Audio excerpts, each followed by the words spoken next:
Okay, so this is April the 28th, 2026, and I'm just walking home from a friend's house, watching, we did a Bible study earlier, and then we're just catching the end of the Boston Bruins. They're playing the Buffalo Sabres, and it went to overtime, and Pasternak, he scored the overtime goal. But anyways, I was just thinking, I want to do a video, so I cleared some space on my phone, and and here I am. And so I'm just walking past. It's a beautiful house that has a lot of really wonderful childhood memories, and they have their. I noticed they have their Christmas lights up all year round, and it's definitely noted and it's appreciated. It really helps their house to stand out, and it's a beautiful house as it is. And just the house really stands out with the Christmas lights up. And so as I was walking to, I was just thinking about how beautiful these neighborhoods are at this time in the evening, when most people are settling in for bed. Like, there's just this still calmness, and even like the trees, like right now there's no wind, so the branches and the leaves on the trees, they kind of hang in a very natural way. And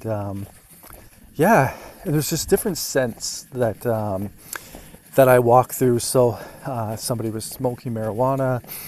I'm not sure if they're outside or in a garage or something, but I could smell, like I walk through that smell, and then all of a sudden it's like going in a a warm spot in Lake Huron, and then stepping out of the warm spot and into the surrounding water, and all of a sudden the temperature drops several degrees, and you confess a shiver. And it's the same thing. My next inhale, I noticed like the smell of burnt wood, so somebody's having a bonfire. And now, right here, I smell the smell of freshly cut grass.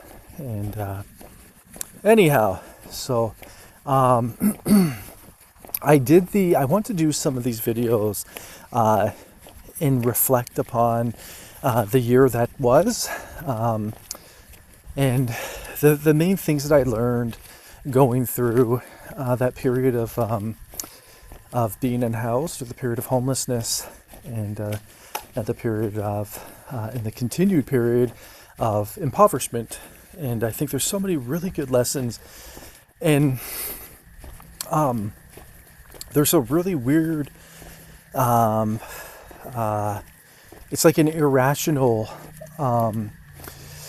reality that hits me, like when I go through these situations, that our society, like that we've been taught in our society to be ashamed of. And so because we've been taught to be ashamed of these things, and like those lessons that taught us to be ashamed of these things are often, they were often taught at such a young age that we faintly remember, when we were taught them, or how that lesson was revealed. But they have such a direct and staunch impact on us, to the point where, like, they really have like a ruling or a majority vote on some of the choices that we make. And I just inhaled here, and I smell not only freshly cut grass, but also swamp. It really smells like a swamp. But anyways,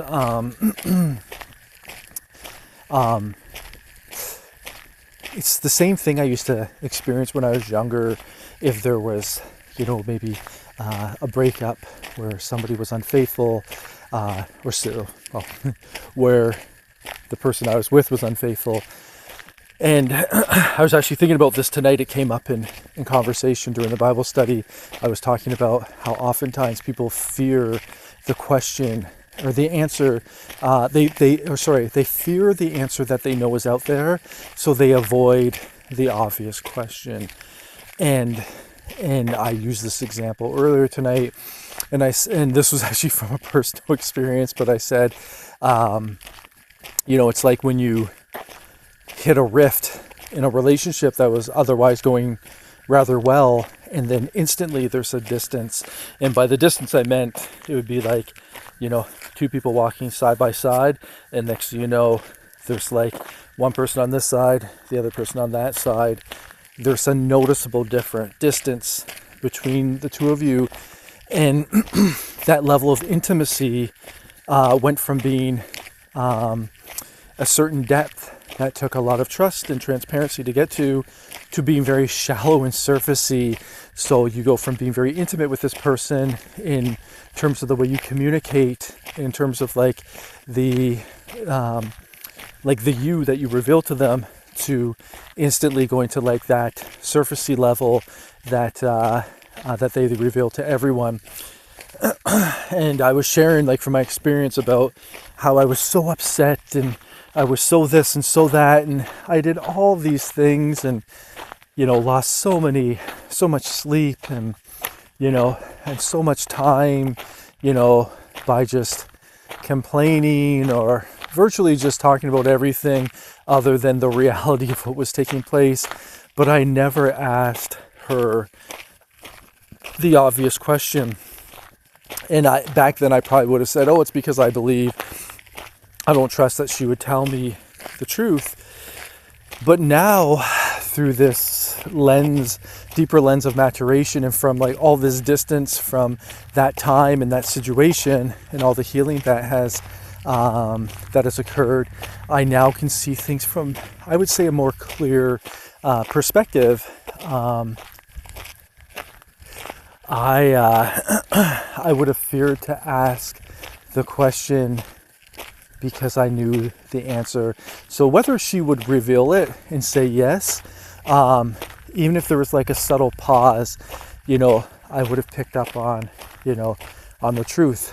And sometimes the truth hurts that deeply.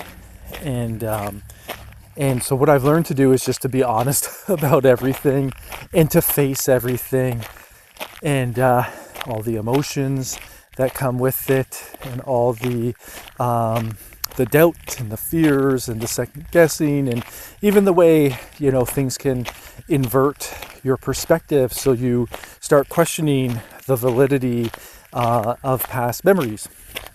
So anyways, so I think that's as good of an intro as any into what I think will be a nice time to do a little year in review. So I'll start another video to keep these relatively short.